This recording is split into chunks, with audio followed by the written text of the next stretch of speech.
আসসালামু আলাইকুম রহমতুল্লাহ। আজকে আমরা ডোমেন নেম সিস্টেম নিয়ে পড়াশোনা করব। DNS, domain name system. এই ডোমেন নেম সিস্টেম কি করে কাজ করে এরকম ডিটেলসে আমরা আলোচনা করব আজকে। তো প্রথমে আমাদের জানতে হবে যে ডোমেন নেম সিস্টেমটা আসলে কেন দরকার, এর কি আদৌ কোনো দরকার আছে। দেখেন, আমরা ধরেন আমাদের ব্রাউজার দিয়ে যখন google.com বা youtube.com যেটাই সার্চ করি না কেন, সেটা তো এটা ওয়েব সার্ভারে, এই google.com এর যে ওয়েব সার্ভার আছে ওই ওয়েব সার্ভার থেকে সার্ভিস নিতে যাবে। তা এটা কি আপনার এই অ্যালফাবেট দিয়ে আমি যে লিখলাম, এই যে নামটা যে লিখলাম google.com, এটা কি কম্পিউটার বোঝে? না, কম্পিউটার বোঝে আপনার সংখ্যা। এটা বাইনারি। আমি আপনাদের একটা আমি আইপি অ্যাড্রেস নিয়ে একটি ভিডিও বানাইছিলাম, ওইখানে দেখছিলাম যে আইপি অ্যাড্রেস কেমনে তৈরি হয়, এর সাথে বাইনারি সম্পর্ক সব কিছু দেখাইছিলাম। তো কম্পিউটার কিন্তু এই যে এটা বুঝবে না, ঠিক আছে? কম্পিউটার বুঝবে আইপি অ্যাড্রেস। তা ধরেন google.com এর আইপি অ্যাড্রেস হচ্ছে 173.194. ধরেন 38.39, এরকম একটা কিছু, আমি জানি না, আমার মুখস্থ নাই। তো এটা ধরেন গুগলের আইপি অ্যাড্রেস। তো এখন এই গুগলের যে সার্ভার, google.com এর যে সার্ভার, এই সার্ভারের কাছে যদি আমি এই আইপি অ্যাড্রেস লিখে যদি কোনো তথ্য, কোনো সার্ভিস চাই, তাহলে কিন্তু সে দিতে পারবে। অন্যথায় সে কিন্তু এই যে এইটা দিয়ে কিন্তু কিছু করতে পারবে না। কিন্তু আমাদের দ্বারা কি যে এত বড় নাম্বার, এটা কি মুখস্থ করা, আমরা কি এটা কি মুখস্থ রাখতে পারবো? এরকম হাজার হাজার ওয়েবসাইট আছে, এগুলোর কি আমরা এরকম নাম্বার মুখস্থ করে রাখতে পারবো? তো নর্মালি ডোমেন নেম সিস্টেমটা কি? ডোমেন নেম সিস্টেম হচ্ছে আপনার এই ডোমেন ডোমেন নেম থেকে আপনার আইপি অ্যাড্রেসে ট্রান্সলেট করে, ডোমেন নেমকে আইপি অ্যাড্রেসে ট্রান্সলেট করে। এটা মেন থিম। ডোমেন নেমকে আইপি অ্যাড্রেসে ট্রান্সলেট করে এই ডোমেন নেম সিস্টেম। এবং এটার জন্য যে কম্পোনেন্টগুলো কাজে লাগে সেগুলো আপনার ডোমেন নেম সার্ভার আছে, ঠিক আছে? আমরা সার্ভারের দিকে যাব। তা নর্মালি আমি যদি আপনাদেরকে একটা উদাহরণ দিয়ে বোঝাতে চাই, সেটা আপনারা তো ফোন বুক, এটা সবচেয়ে পপুলার উদাহরণ, সেটা ফোন বুক। ধরেন এইখানে আপনার নাম লেখা ABC। তো আপনার নামের তলে তো আপনার ফোন নম্বর, আপনার নামের এগেইনস্টে তো আপনার ফোন নম্বরটা থাকবে 0172222 সামথিং একটা, ঠিক আছে? এরকম আরো নাম আছে BCA, এর ধরেন ফোন নম্বর 0155555। এখন আমাদের পক্ষে তো এই যে বড় নাম মুখস্থ করা সম্ভব না। এর জন্য আমরা কি করি? এই জন্য এই ফোন বুক যে সিস্টেমটা ইউজ করে সেটা এর এগেইনস্টে একটা নাম ব্যবহারের সিস্টেম তৈরি করে দিছে। তো এইটাই আপনার ডিএনএস এর ক্ষেত্রে জিনিসটা এভাবে কাজ করে। এখানে ডিএনএস এর এরকম ফোন বুকের মতো একটি সিস্টেম থাকে, যেটার কাজ করে ডিএনএস সার্ভার। তো এটা কি করে, আপনার মনে করেন google.com, ওর এগেইনস্টে ওর যে আইপি, এই আইপিটাকে সে সেভ করে রাখে 193 ডট সামথিং সামথিং। তো এইভাবে আপনার youtube.com, এর এগেইনস্টে এর আইপি এখানে সেট করে থাকে। তো আমরা তো এটা রিমেম্বার করতে পারবো না। তো আমরা যখন google.com সার্চ করি, আমাদের দিয়ে তো google.comটা মনে রাখা সম্ভব। তো আমরা যখন google.com সার্চ করি, তখন এই ডিএনএস সার্ভারের মাধ্যমে সেটা আপনার আইপিতে কনভার্ট হয়ে, তখন ব্রাউজার আইপি অ্যাড্রেসটা পাই, তখন আইপি অ্যাড্রেসটা তখন ওয়েব সার্ভারে সেন্ড করে সেই ওয়েব সার্ভার থেকে সার্ভিস নেওয়া হয়। তো এটা যদি আমি প্রথমে ছোট্ট একটি ডায়াগ্রাম দেখাবো, তারপরে আমি একদম ডিটেলস যে ডায়াগ্রামটা সেটা দেখাবো, এটা কেমনে কাজ করে। আমি প্রথমে বোঝার জন্য জাস্ট একটি ছোট ডায়াগ্রামকে দেখাই। সেটা এই ধরেন আপনার ব্রাউজার, এই আপনার কম্পিউটার। আপনি ব্রাউজিং করবেন তো ব্রাউজার দিয়েই, তাই না? এই ধরেন আপনার মোজিলা ফায়ারফক্স। এখন এইখানে আপনার সেই ডিএনএস সার্ভার আছে। ডিএনএস সার্ভার কিন্তু এত সিম্পল না। ডিএনএস সার্ভারের অনেক কয়টি কম্পোনেন্ট আছে, আমরা সেইগুলো নিয়ে ডিটেলসে দেখাবো। আগে জাস্ট নর্মাল বেসিকটুকু দেখিয়ে নিই। এটা আপনার ধরেন ডিএনএস সার্ভার। তো এখন আমার ব্রাউজার থেকে যে এখানে যে ইউজার বা আমি সার্চ করলাম যে google.com, কারণ google.com তো কম্পিউটার চেনে না। তো এই google.com যে ডোমেনটা আমি লিখলাম ইংলিশে google.com, এটা যাবে হচ্ছে আপনার এই ডিএনএস সার্ভারে।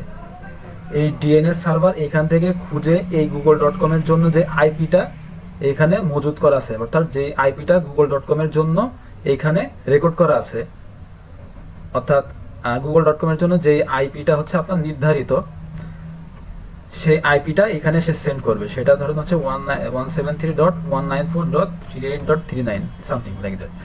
তো এই হচ্ছে আপনার আইপি পাইল। এবার এই আইপি দিয়ে এবার ব্রাউজার সে ওয়েব সার্ভারে রিকোয়েস্ট পাঠাবে। এই হচ্ছে আপনার ওয়েব সার্ভার।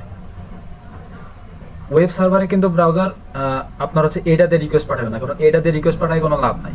ঠিক আছে, এই জন্য প্রথমে সে ডিএনএস সার্ভারে যাবে, সেইখান থেকে যে এর এগেনস্টে যে আইপিটা আছে আইপিটা ব্রাউজারে সেন্ড হবে, এবং ব্রাউজার থেকে আবার এটা ওয়েব সার্ভারে রিকোয়েস্ট পাঠাবে। ওয়েব সার্ভার এবার তাকে সার্ভিস দিতে পারবে। ঠিক আছে, ফায়ারফক্স হচ্ছে আপনার যে ওয়েব সার্ভারের সাথে কমিউনিকেট করার যে ভাষা, সংখ্যা পদ্ধতির যে ভাষা, এই ভাষা ইউজ করে ওয়েব সার্ভারের সাথে কমিউনিকেট করছে, এই জন্য ওয়েব সার্ভার তখন তাকে সার্ভিস দিতে পারবে। তা এই হচ্ছে মেন বেসিক। এবার আমরা ডিটেলসে দেখব যে এই ডোমেইন নেম সিস্টেমটা কেমনে কাজ করে। এই যে আমি যে এখানে যে ডিএনএস সার্ভারটা একটাভাবে দেখালাম, এর কিন্তু 3টা অংশ আছে, এর ভিতরে কিন্তু 3টা সার্ভার ইনক্লুডেড। আমি হচ্ছে এটা পুরোপুরি দেখাবো। তো এখন হচ্ছে আমরা নতুন পেজে চলে যাই। এই হচ্ছে আপনার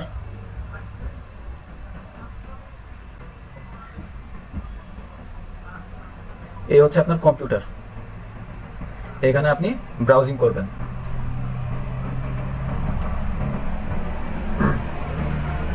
তো আপনি এখানে সার্চ করলেন হচ্ছে আপনার ধরেন abc.com।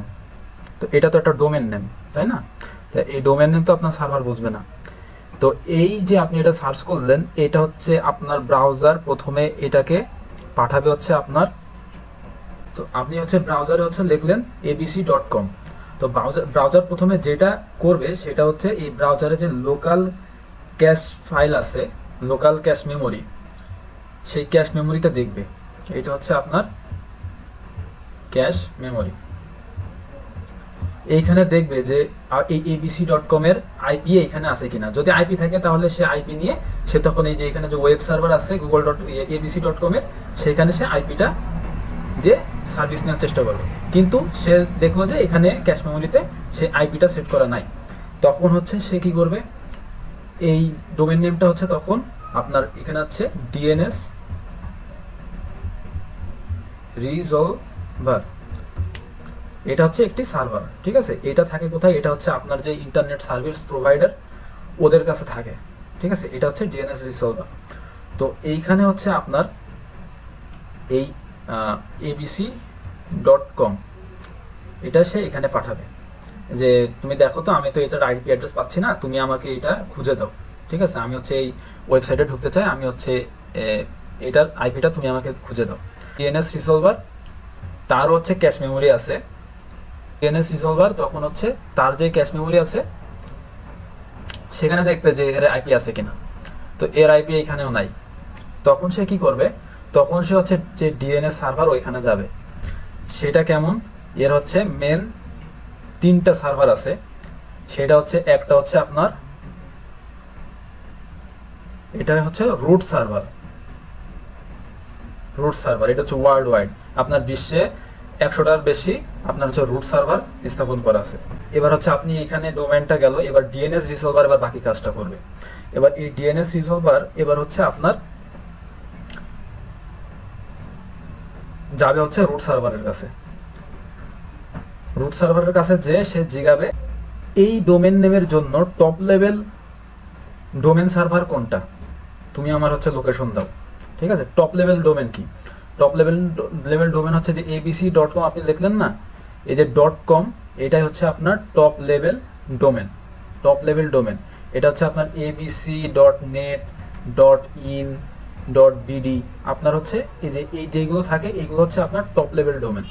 ঠিক আছে, তো এবার হচ্ছে সে রুট সার্ভারের কাছে জিগাবে .com এর জন্য ডট কমের জন্য, যেহেতু এটা হচ্ছে abc.com, এই ডট কমের জন্য টপ লেভেল যেই ডোমেন সার্ভারটা আছে ওইটার লোকেশন তুমি আমার দাও, ঠিক আছে? আমি ওইখানে এটা খুঁজবো। তো এবার সে হচ্ছে এই টপ লেভেল ডোমেনের জন্য যে সার্ভার আছে ওই সার্ভারের লোকেশন তাকে দেবে। এবার হচ্ছে এটার যেই ডট কমের জন্য যেই সার্ভার আছে এই সার্ভারের লোকেশন তো দিল। এটা হচ্ছে আপনার এরকম অনেক সার্ভার আছে, একটা আছে ডট নেট, একটা আছে ডট ইন, ঠিক আছে? তো এর দিল কি ডট কমের যেই টপ লেভেল ডোমেন সার্ভারের লোকেশন ওইটা। তো এবার হচ্ছে এই ডিএনএস রিসলভার সে এবার যাবে হচ্ছে আপনার এই টিএলডি সার্ভার, এটা হচ্ছে top level domain server for dot com. তো এইখানে যাবে, যে এইখানে সে জিজ্ঞাসা করবে তুমি আমাকে অথ নেম সার্ভারের নাম বলো ফর এই ডোমেনের জন্য, তুমি আমাকে অথ নেম সার্ভারের নাম বলো, ঠিক আছে? এবার টিএলডি হচ্ছে তাকে বলবে যে কোথায় আছে। এবার এখানে আছে হচ্ছে আপনার অথ নেম সার্ভার, এটাতেই হচ্ছে মেইনলি আপনার যে ডোমেনের এগেইনস্টে যে আইপি সেটা হচ্ছে স্টোর করা আছে। তো এবার হচ্ছে সে এই তার এই ডোমেনের জন্য সে হচ্ছে অথ নেম সার্ভারের নাম তাকে বলে দিল। এবার সে গেল হচ্ছে সেই অথ নেম সার্ভারে, যে সে হচ্ছে বললো যে তুমি আমার এই যে abc.com এটার জন্য তুমি আমার যে আইপি অ্যাড্রেসটা তোমার এখানে স্টোর করা আছে আইপি অ্যাড্রেসটা দাও। তো এখানে ধরেন আইপি অ্যাড্রেস দেওয়া আছে হচ্ছে এটার জন্য 173.193.2.2 এমন কিছু একটা। তো এখন হচ্ছে সে অথ নেম সার্ভার এবার তাকে কি আইপিটা দিয়ে দেবে। তো এখানে হচ্ছে আপনার মেন কাজ শেষ। এখানে হচ্ছে তাকে আইপিটা দেবে কি 173.193.2.2, অর্থাৎ তার যে মেন টার্গেট ছিল যে abc.com, তার এইটার জন্য যে আইপিটা আছে সেই আইপিটা হচ্ছে আমার লাগবে। তো আইপিটা পেয়ে গেল, এবার আইপিটা সে হচ্ছে এবার এই ব্রাউজারকে দেবে, এই আইপি অ্যাড্রেসটা সে এবার ব্রাউজারকে দেবে। এবার ব্রাউজার হচ্ছে তো এবার যাক ভালো, এবার হচ্ছে ব্রাউজার তো খুশি হয়ে গেছে যে না আইপিটা পেয়ে গেছি। এবার তখন সে এই আইপিটা হচ্ছে দিয়ে সে যে ওয়েব সার্ভার আছে এই ডোমেনের যে abc.com এর যে ওয়েব সার্ভার আছে সেই ওয়েব সার্ভারে এবার সে আইপিটা দিয়ে সে রিকোয়েস্ট পাঠাবে, অর্থাৎ সে আইপিটা সার্চ করবে আর কি। অর্থাৎ সে মূলত সার্চ করছে abc.com, সেই abc.comটা এত প্রসেসের মধ্যে হয়ে এসে তারপরে তাকে হচ্ছে আইপিটা দিছে, আইপিটা বা রিসলভারে এসে তারপরে ওই রিসলভার আবার হচ্ছে ব্রাউজারে পাঠাইছে। এবার ব্রাউজার আবার সেটাকে হচ্ছে আপনার এই যে ওয়েব সার্ভার আছে ওয়েব সার্ভারে পাঠাইছে। এবার ওয়েব সার্ভার এবার বুঝতে পারছে না আমার সাথে সে কমিউনিকেট করতে যাচ্ছে, তখন সে তাকে সার্ভিস দিচ্ছে। তো এইভাবে হচ্ছে আপনার এই ডিএনএস সিস্টেমটা এইভাবে কাজ করে। ডিএনএস সিস্টেমে কয়টি সার্ভার কাজ করবে, এটা হচ্ছে ডিএনএস রিসলভার, এটা হচ্ছে ইন্টারনেট সার্ভিস প্রোভাইডার যারা থাকে ওদের কাছে থাকে, আপনার যে ইন্টারনেট সার্ভিস প্রোভাইডার আছে ওদের কাছে ডিএনএস রিসলভার থাকবে। আর মূল কাজটা করে কিন্তু ডিএনএস রিসলভার, সে হচ্ছে সবার কাছে কাছে যায় এই ডোমেন নেম সার্ভারের যেই root server, TLD server, auth name server আছে ওদের কাছে যাবে, যে প্রথমে জিজ্ঞাবে কি যে তোমার হচ্ছে এটার জন্য আমার এটার জন্য টপ লেভেল ডোমেন যে সার্ভার ওইটার লোকেশনটা তুমি দাও, ওইটার নাম তুমি বলো। টপ লেভেল যে ডোমেন সার্ভার আছে আমার এই ডোমেনের জন্য তুমি এটার লোকেশন আমাকে বলো। সে দেখবে যে হ্যাঁ abc.com, তাহলে এর টপ লেভেল ডোমেন .com, তাহলে আমার একে পাঠাতে হবে যে আমার একে পাঠাতে হবে যে .com এর যে টপ লেভেল ডোমেন সার্ভার আছে তার কাছে। তো তার নাম বললো। এবার এই ডিএনএস রিসলভার আবার যাবে হচ্ছে আপনার টপ লেভেল ডোমেন সার্ভার যার নাম বলছে তার কাছে, অর্থাৎ .com এর যেই টিএলডি সার্ভার তার কাছে যাবে, যে বলবে যে তুমি আমাকে অথ নেম সার্ভারের নাম বলো এই ডোমেনের জন্য। এবার সে তাকে অথ নেম সার্ভারের নাম বলবে, নাম বলার পরে এবার হচ্ছে সে যাবে এবার সে অথ নেম সার্ভারে যাওয়ার পরে সে হচ্ছে তার সেই ডোমেনের এগেইনস্টে যেই আইপিটা স্টোর করা আছে সেই আইপিটা পাবে। এবার সেই আইপিটা দেবে সে কোথায়, আইপিটা দেবে হচ্ছে সে এই ডিএনএস রিসলভারে, সে আইপিটা পেয়ে গেল। এবার সে আইপিটা দেবে হচ্ছে ব্রাউজারে, এবার ব্রাউজার সেটাকে ডিরেক্ট সেন্ড করবে হচ্ছে ওয়েব সার্ভারে, তখন সে ওয়েব সার্ভার থেকে সার্ভিস নিতে পারবে। এই যে এই পুরো প্রসেসটা যখন হয়ে গেল তখন কিন্তু আপনার এই যে নতুন কোন ওয়েবসাইটে যখন প্রবেশ করতে যাবেন তখন কিন্তু এই প্রসেসের মধ্যে হয়ে এটা যাবে, তখন দেখবেন যে আপনার নেট কিন্তু খুবই স্লো কাজ করছে, মানে নেট স্লো না, আপনার লোডিং হইতে কিন্তু টাইম লাগছে। কিন্তু যখন হচ্ছে আপনি একবারে কাজটা করে ফেলবেন তখন কিন্তু আপনার ক্যাশ মেমোরিতে ক্যাশ মেমোরিতে কিন্তু এটা স্টোর হয়ে যাবে, অর্থাৎ আপনার এই ওয়েবসাইটের নামটা আপনি যে সার্চ করছেন এর এগেনস্টে যেই আইপিটা আছে এটা কিন্তু আপনার ক্যাশ মেমোরিতে সেভ হয়ে যাবে। তারপরে কিন্তু আপনি ব্রাউজিং করতে গেলে দেখবেন যে খুব ফাস্ট ব্রাউজিং করতে পারছেন, অর্থাৎ লোডিং খুব দ্রুত হচ্ছে। তো আমরা যখন নতুন কোনো ওয়েবসাইটে ঢুকি সেটা অনেক টাইম নেই লোডিং হতে, কিন্তু পরে যখন আবার ঢুকতে যাই তখন দেখি যে খুব দ্রুত হয়ে যাচ্ছে। এটার কারণ মেনলি এটাই। তো এইভাবে হচ্ছে ডোমেন নেম সিস্টেমটা কাজ করে। আমাদের ডোমেন নেমকে আইপিতে কনভার্ট করার কাজ, মেন কাজ হচ্ছে এটাই। তো আশা করি ডোমেন নেম সিস্টেমটা আপনারা ভালো মতো বুঝছেন। তো আজকের মতো এই পর্যন্তই, ধন্যবাদ।